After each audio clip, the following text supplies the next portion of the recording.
One of the things that uh, most of you may not know, because it's kind of a traditional thing in monastic Zen practice, is that when you're ordained, when I was ordained, one of the things that you agree to in the beginning is to not wear bright colors,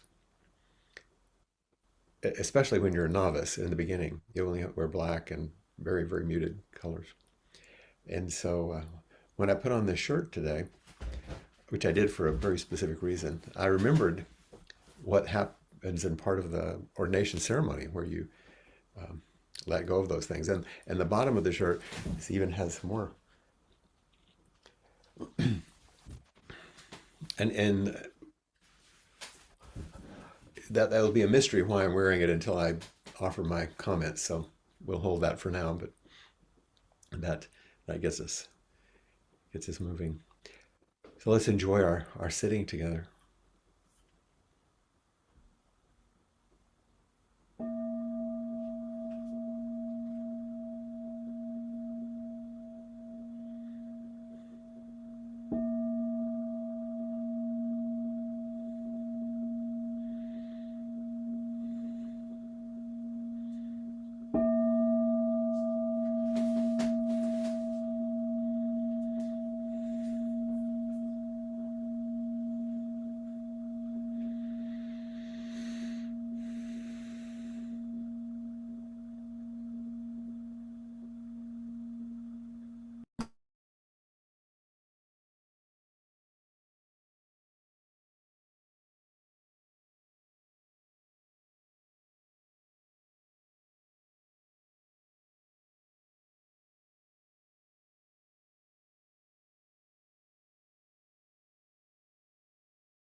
Vast is the robe of liberation, a formless field of benefaction.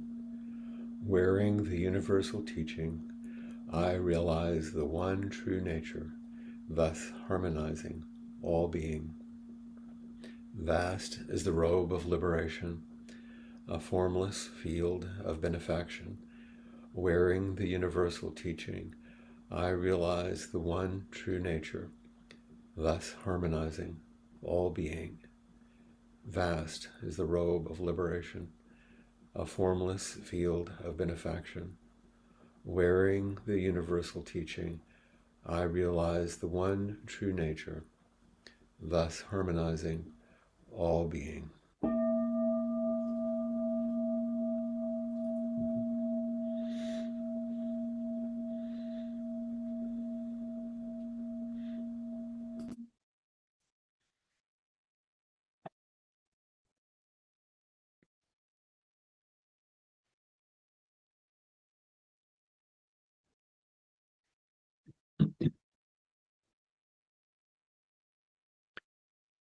It's wonderful to see all of you again today.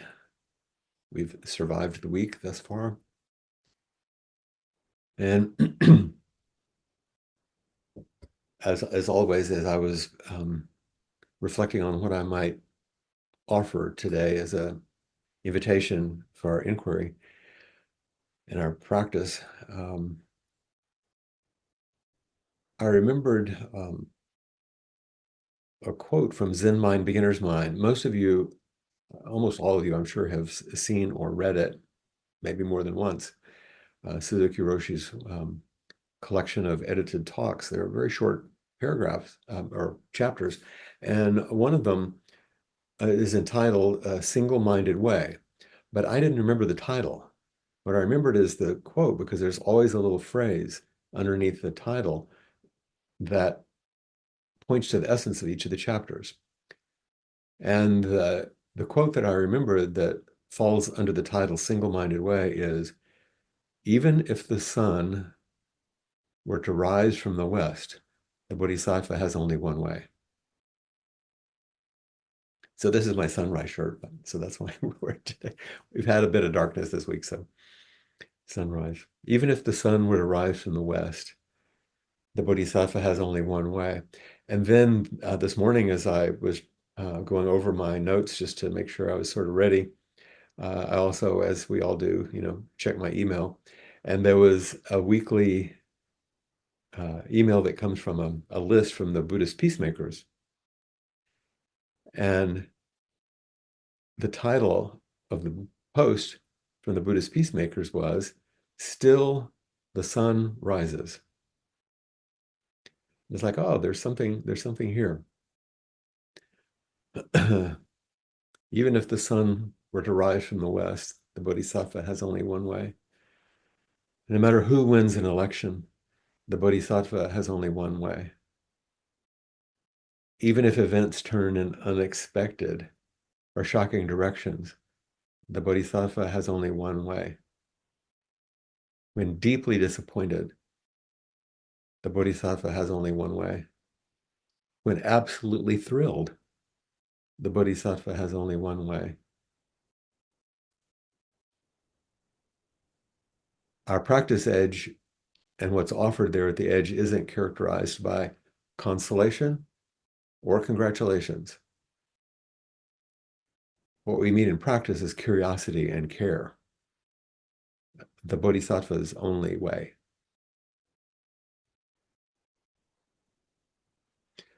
So what I'd like to do is take some of Suzuki Roshi's talk, not the whole thing. It's not very long, really, but I'm going to take a few paragraphs and then I'll make some comments just to hopefully encourage you to find your own practice edges that we might meet. So well into his talk, maybe a third of the way through, here's what he writes. And it includes the statement that caught my attention. Suzuki Roshi says, the Bodhisattva's way is called the single-minded way, or one railroad tract thousands of miles long. The railway track is always the same, he says. If it were to become wider or narrower, it would be disastrous. Wherever you go, the railway track is always the same. That is the Bodhisattva way. So even if the sun were to rise from the west, the Bodhisattva has only one way. This way in each moment is to express his or her nature and his or her sincerity. So that's the totality of the teachings right there. We're going to go further, but I think it's really quite lovely. And he used this image of a railroad track, the train going on the track. If the rails get wider or narrower, it doesn't go well. How do you stay? But also this means there's sort of a ongoing same, one of the things about our practice it's been a challenge for me in some ways is really how boring it is. Um, maybe the better way to say it is it's not very flashy or dramatic. When someone comes to a Zen center for the first time or to a retreat, they're given instructions. You're given instructions, how to enter the Zendo, how to sit, how to walk, how to breathe, how to engage all the forms.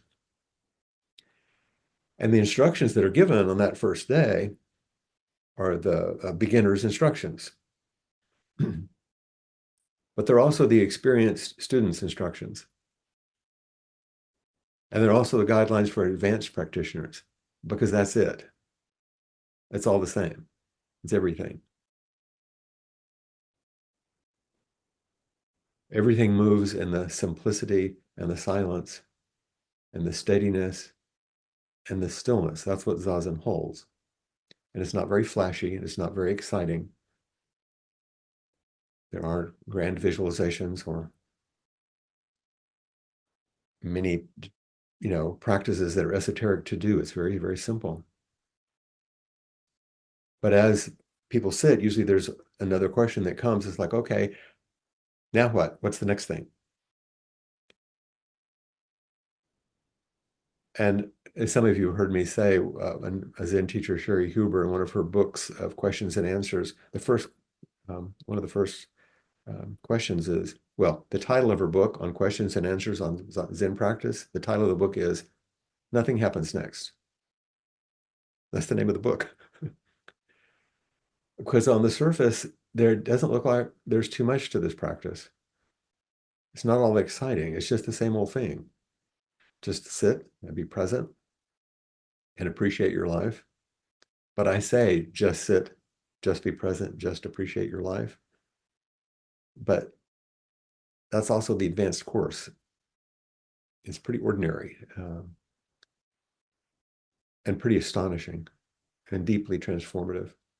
This railway track, thousands of miles long, because it will take you all the way home.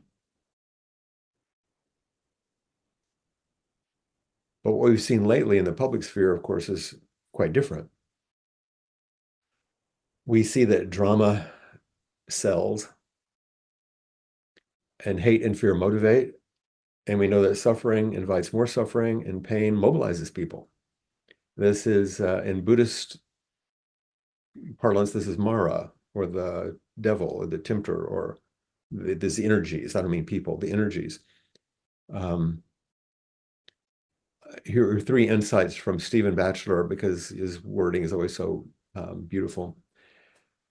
He says Mara stands for, Mara is the energy that tempted the Buddha when he was sitting under the Bodhi tree, trying to prevent him from awakening. It's sort of an archetype of what gets in the way of our practice. So Batchelor says Mara stands for those patterns of behavior that long for security, to cling to something real and permanent, rather than facing the questions posed by being a transient and contingent figure or being. So Mara stands for the patterns of behavior of clinging to something real and permanent, rather than turning toward what's impermanent and contingent. So the illusion of certainty The illusion of certainty is easy to pitch and it's relieving. But the practice of turning toward reality is troubling. And that's why a lot of folks don't have a stomach for it. Batchelor also says Mara is that desperate longing for a self and a world that is comprehensible, manageable, and safe. Such clinging, however, turns into a kind of death. Well, that rings loud right now, doesn't it? And finally, he says, these are just the three I pulled out I thought were really spoke to me.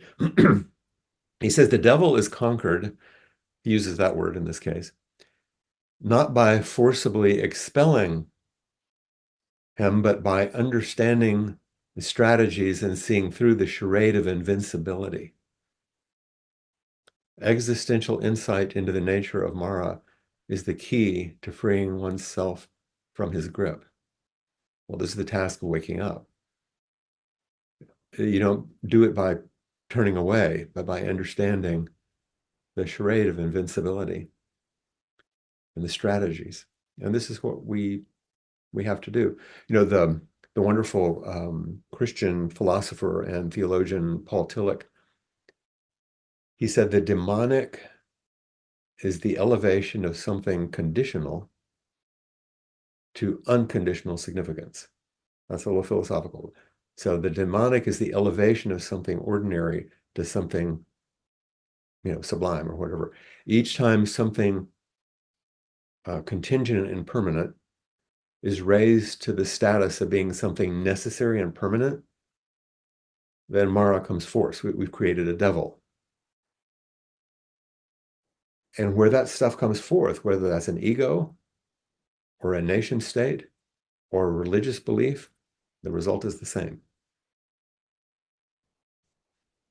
It's an invitation to harm. Peace is boring. Everyday, steady success is very hard to pitch to a frightened and angry crowd, especially. And I know this isn't the whole story, but it's a part of it.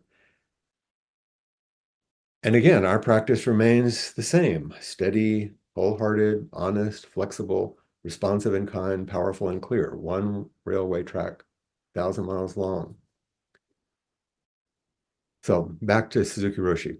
I'm just taking these pieces. Here's his words again. We say railway track, but actually there's no such thing. Sincerity itself is the railway track. Sincerity itself is the railway track. The sights we see from the train will change, but we'll always be running on the same track. And there's no beginning or end to the track. He says beginningless and endless track. There's no starting point nor goal, nothing to attain. Just to run on the track is our way. This is the nature of our Zen practice. And here he's using the word sincerity like he often does with words in a non-ordinary way, I think. I think what maybe he's suggesting by sincerity is to give yourself wholeheartedly to whatever it is you think you are and whatever it is you think you're doing. To offer yourself wholeheartedly, not holding back.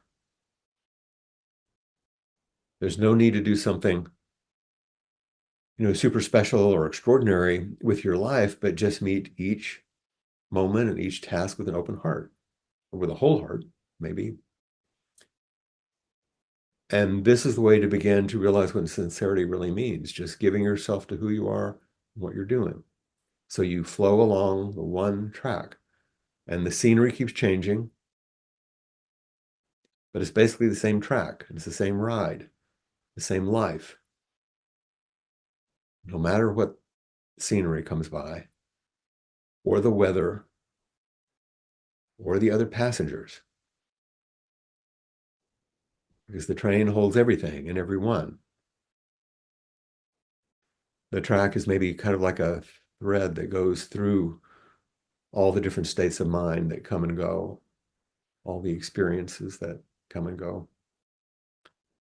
And that kind of thread or line might be called sincerity or constancy or commitment or vow. And again, it doesn't matter what the scenery is. We can always appreciate our life.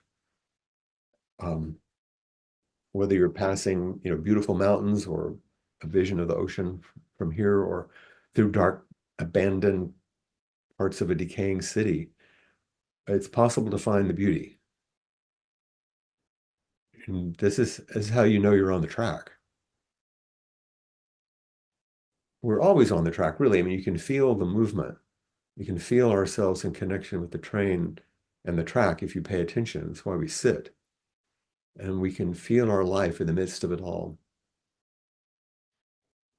Suzuki Roshi continues, he says, but when we become curious about the railway track, danger is there. It's a very strange statement. When we become curious about the track, danger is there. You should not see the railway track. If you look at the track, you'll become dizzy. That's like, especially when I'm in the UK or Switzerland, that's why I ride the trains. And, especially when you have to change the cars and go through and you can kind of see some things, it's like, just appreciate the sight from the train. That is our way. There's no need for the passengers to be curious about the track. Someone will take care of it. Buddha will take care of it. But sometimes we try to explain the railway track because we become curious if something is always the same. We wonder, how is it possible for the Bodhisattva always to be the same? What is her secret? But there is no secret. Everyone has the same nature as the railway track. So this metaphor is a little interesting here and a little confusing maybe, because it seems a little strange to hear him say that there would be a problem to focus on the track itself. We're always asking ourselves to pay attention. But maybe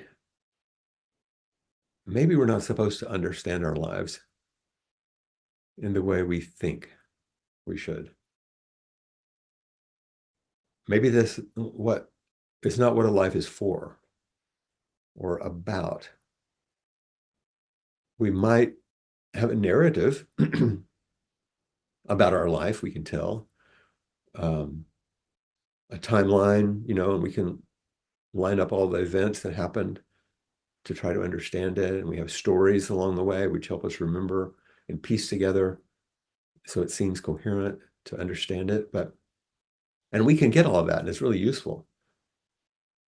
But can we truly understand not what we are, but what life is? That's the track that we're running on. And I'm not sure anyone can do that, although we try to imagine that we can. And the other side of it, of course, is can we actually imagine other people's lives accurately? Goodness knows, we prescribe motives and meaning to the things we see in other people. But obviously we miss things that are critically important, that make big differences. And we easily misperceive what's actually happening, maybe disregard a slight or a discount to someone we didn't intend or didn't notice, didn't even realize was happening. And we think we know what we're doing and who others are, but we don't. But our practice remains the same. And sincere practice challenges all these ideas that we that we think we can fully understand our life or someone else's life. But the only thing that we can be sure of is that whatever well-meaning knowing that we gain is partial. We know something, more or less, but then things change. It's another painful lesson that we're learning. We think we know what's needed because things look a certain way to us. And then we bet our lives on that personal perception, only to find out that we didn't know what was really true. and we missed important things, and the whole story changes. And we might be right by our own evaluation, but being what we call right in the wrong place or at the wrong time or in the wrong relationships is what you call being righteous. And that's a subtle form of violence. So this is our practice, this wholehearted practice, the Bodhisattva way, is a practice of tremendous humility. And simultaneously with that, a tremendous trust and faith. We think we need to know things in order to, what does Joanna Macy call it? Explain, predict, and control, life. We want to protect ourselves and we want to protect our loved ones from the discomfort and harm that can occur. And that's important, I think. We want to advance our own interests, and sometimes we do that against those that we think oppose us. But once we know how really limited all of this is and how limited we are in doing it, at least at the everyday level, you realize that what remains at the end of the day is to have some sort of faith or trust in life itself, not people or actions or ideas, their beliefs and their fantasies, our beliefs, our fantasies, but the trust the railway track and the practice of moving along it. This is our spiritual practice. This isn't everyday coping. To trust the railway track and the practice of moving along it, despite the ever-changing circumstances along the way. So at this point in the talk, Suzuki Roshi told a story, an old kind of koan story of two good friends, Chokei and Hofuku. And they were talking about the Bodhisattva's way.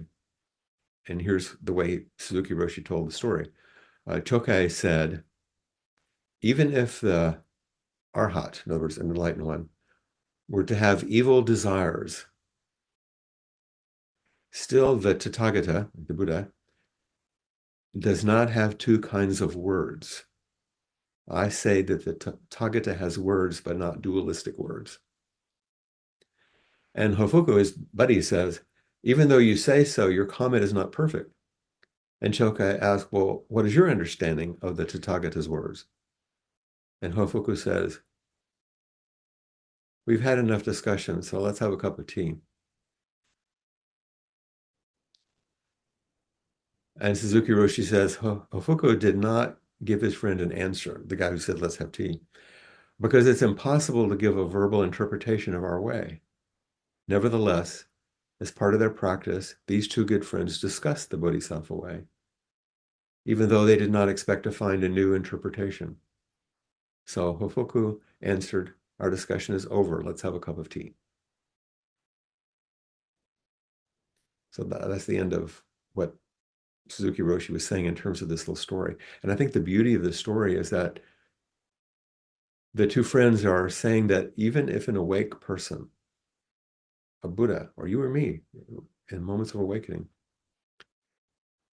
do experience afflictive emotions like anger or hatred, for example, then the awake person still does not have dualistic words. They don't get trapped by good, bad, right, wrong. The Buddha would not be caught in dualistic words. She would not reject anything, but also not identify with anything. And these days, we don't simply say that's wrong or that's bad. We go further. We say they are wrong and they are bad. And as we do, we're rejecting and casting aside and not accepting or embracing what's arising. And the Bodhisattva way is to embrace, doesn't mean agree with, doesn't mean go along with, but to focus on and turn towards with curiosity and care everything. Everything and everyone is part of the path. Everything has the potential to move us toward awakening. And yes, sometimes we do have to speak up and we have to do something. But first, we need to meet each moment and each thing with not knowing. This is the Buddhist peacemaker order. Not knowing, open your mind, and bearing witness, looking carefully. Then we can act with more wisdom and compassion. This is that phrase I've mentioned many times from Mel Weissman, where he said to me, he said, why would you turn a perfectly good practice opportunity into an ordinary event?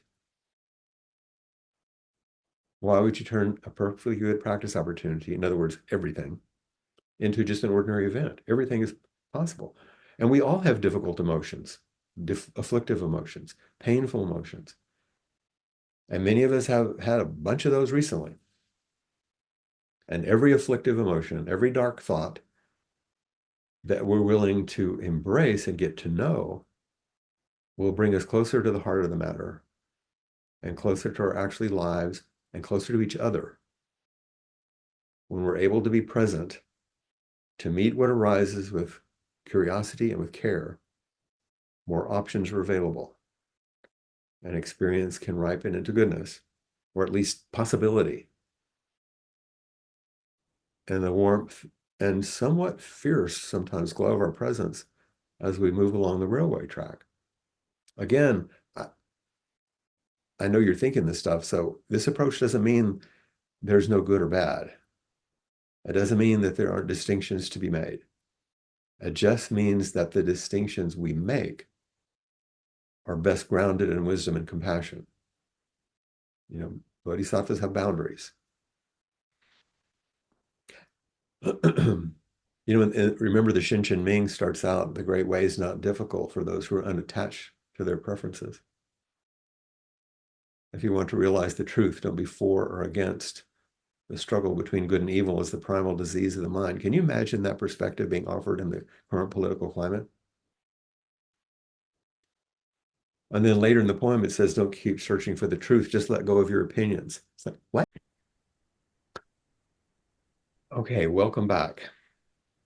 As you can tell, there's a break in the action right here because there's a technical difficulty which none of us anticipated. So the remainder of the talk I offered on Tuesday, including the inquiry with those who came forward so generously, we lost to the recording. So I'm just spending a little extra time to make sure that we at least have the completion of what I wanted to offer you. And so we're going to start that again, and Cassie will put it together for you so there's some coherence. So here we go. We're going to jump back in.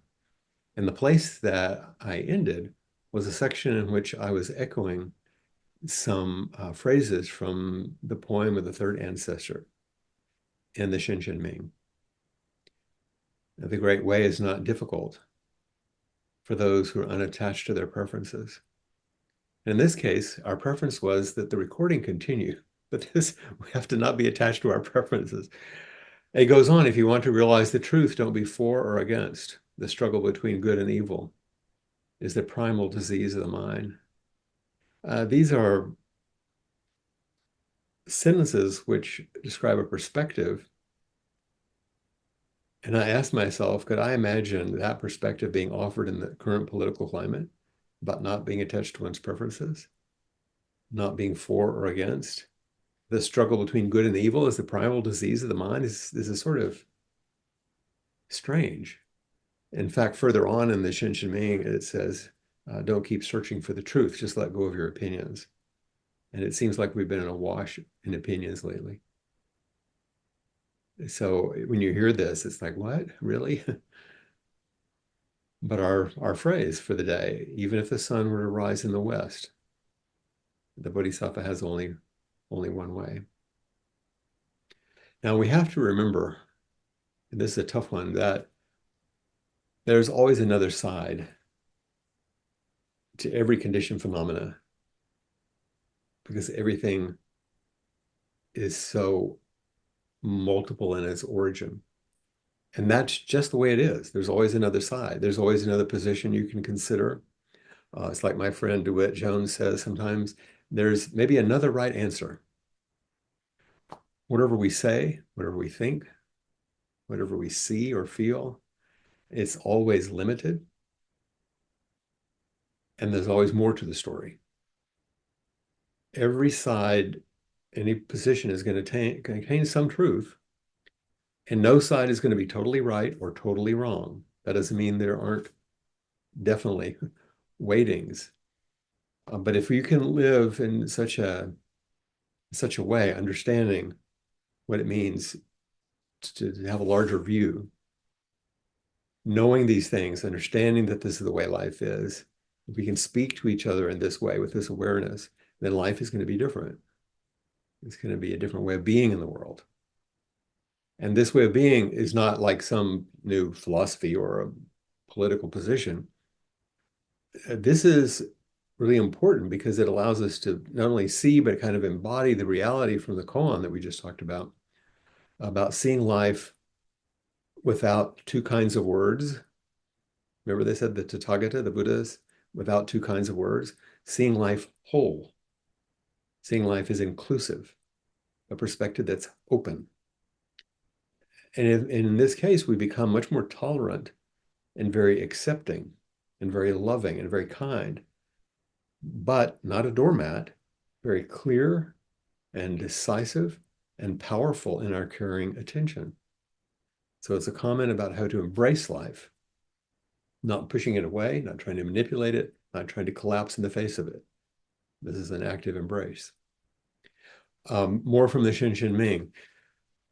Literally, the line is, the more you think about these matters, the farther you are from the truth. Step aside from all thinking and there's nowhere you can't go. And this invitation to not get caught in too much intellectualization brings us to the kind of final point of the story between these two Zen brothers. So we understand when we study, when we have classes, we host inquiry, we enjoy these discussions, it's really rich. And all of this supports our practice. But the actual heart of practice is more than these things and these words. It includes thinking, it includes words like I'm using right now, that we're going to some pains to make sure we record. But it's much more.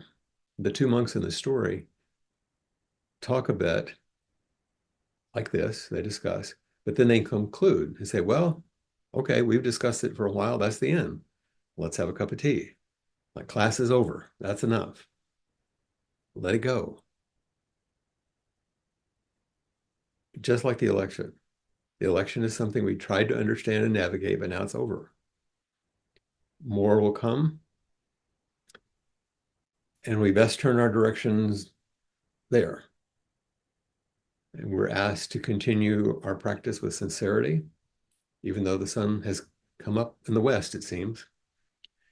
So let's have a cup of tea, meaning let's sit down and connect, and let's not get hung up on defending, blaming, judging. When it's time, we set it all aside and return to silence and our cup of tea. Then we can get back up and act in ways that seem most appropriate, always attentive to the impact that they're having, because then that's the next moment. And Suzuki Roshi makes a comment on this part, this let's have a cup of tea. He says, this is a very good answer, isn't it? It's the same for my talk. When my talk is over, your listening is over. There's no need to remember what I say. There's no need to understand what I say.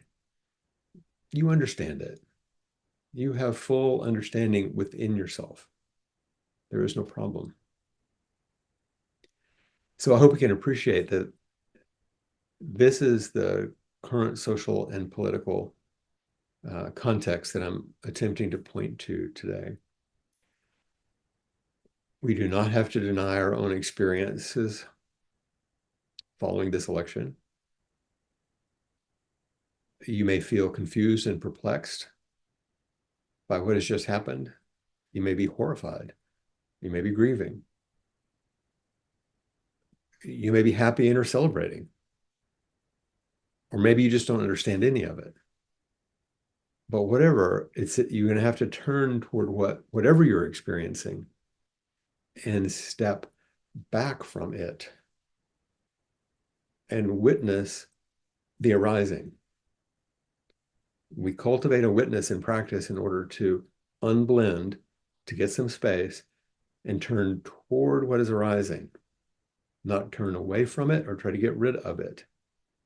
Also, not to indulge it and get lost in it. If all parts are not welcome within you, then it's going to be hard to face what's swirling around you. And one last thought.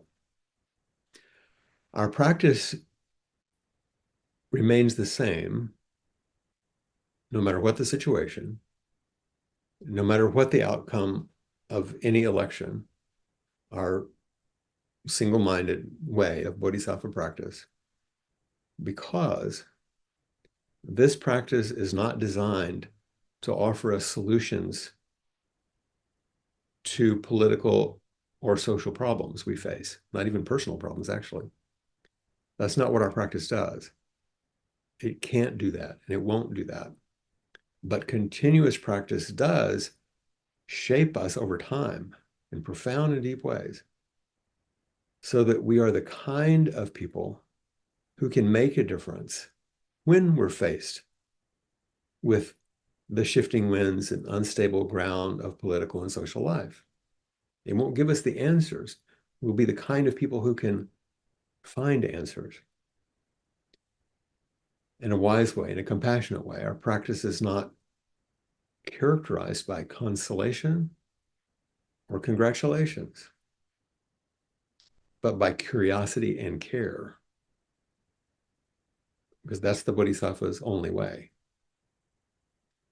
So as I said in the beginning, our practice, no matter if the sun comes up in the west, we continue in the same way. So our quiet, boring practice will not radically change the world, but our transformative, steady practices will change the way we meet a world that's not going to stop changing. And that's our challenge. So thank you for listening, and thank you for continuing, even though we had a little break in the action here, because we're embodying and expressing the very thing that these teachings are about, no matter what happens. Whether the sun comes up in the west, where the internet collapses, our practice is the same. So thank you very much.